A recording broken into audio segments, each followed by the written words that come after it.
मला साधी दोन उदाहरणं देते। आज तेलंगणा राज्य जे महाराष्ट्राच्या सीमेला लागून आहे ते आणि कर्नाटक राज्य जे महाराष्ट्राच्या सीमेला लागून आहे, दोन्ही महाराष्ट्राच्या दक्षिणेला असलेली राज्य आहे। त्या राज्यांमध्ये सरकार कोणाचं आहे? कुठल्या पक्षाचं आहे?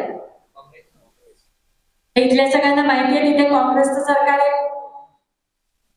हो नाही, काहीतरी उत्तर द्या। माहिती आहे।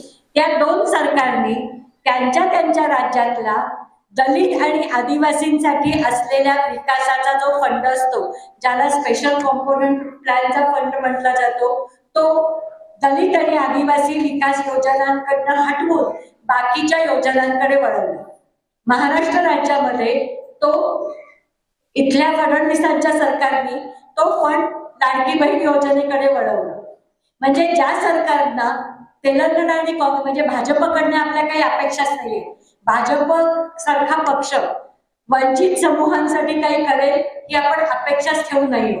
पण ज्या संघटनांना, ज्या पक्षांच्या मागे लोकसभा आणि विधानसभेमध्ये आपण आपलं जनमत उभं केलं, त्या पक्षांनी सत्तेत आल्या आल्या आपला हक्काचा फंड काढून घेऊन कोणाला दिला?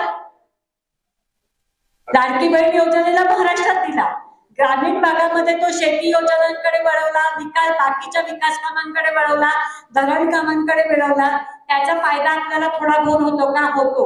पण मुळामध्ये दलित आणि आदिवासी कुटुंबांना आर्थिकदृष्ट्या सक्षम करण्यासाठी, दलित वस्त्या सुधारण्यासाठी, दलित संघटनांच्या शैक्षणिक सुविधांसाठी असलेला निधी आपण जेव्हा इतर पक्षांच्या योजनांकडे वळवतो, तेव्हा हे पक्ष सत्तेत आले तर खरंच आपला विकास करणार आहेत का?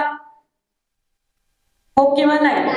नाही करणार आहे। ठीक आहे, आपल्याला कदाचित निवडणुकीत अपयश येईल, तरी सुद्धा आपल्याला इथल्या सरकारला आपल्या बाजूनी निर्णय घ्यायला भाग पाडायचा असेल तर राजकीय पक्ष म्हणून आपण ताकदीने उभं राहणं, आपण जिवंत असणं आणि इथल्या सरकारला जाब विचारणारा एक पक्ष म्हणून आपलं अस्तित्व निर्माण करणं आणि आपलं अस्तित्व टिकवणं हे अत्यंत त्याच्यामध्ये गरजेचं आहे। आणि ते करत असताना येणाऱ्या स्थानिक स्वराज्य संस्थांची निवडणूक महत्वाची अशी येते की इथे आपला प्रतिनिधी पंचायत समितीमध्ये गेला, आपला माणूस जिल्हा परिषदेमध्ये गेलं तर जिल्हा परिषदेचा जो काही विकास कामांचा निधी असतो तो आपल्या भागामध्ये, आपल्या एरियासाठी, आपल्याला हव्या असलेल्या कामांसाठी आपल्याला वापरता येतो आणि तो करण्याची गरज आहे। आणि म्हणून येणाऱ्या स्थानिक स्वराज्य संस्थांची गरज आहे।